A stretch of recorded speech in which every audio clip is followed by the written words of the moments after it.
How to find Wi-Fi password on Windows 11. Hello and welcome back to Digi Live Trends. In today's video, we will understand how to find Wi-Fi password on Windows 11 computer. To check Wi-Fi password on Windows 11, simply follow the steps as shown in this tutorial. So let's start the video. Type Control Panel in search. Click on it.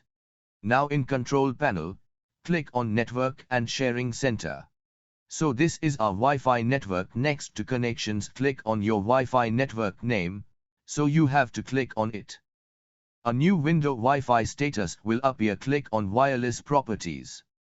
Now click on Security tab at the top. Scroll down to the Network Security Key section and check the box Show Characters.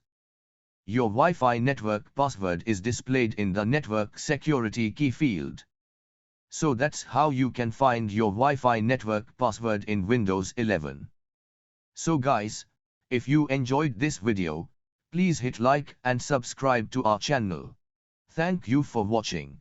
See you soon in the next one. Take care. Bye bye.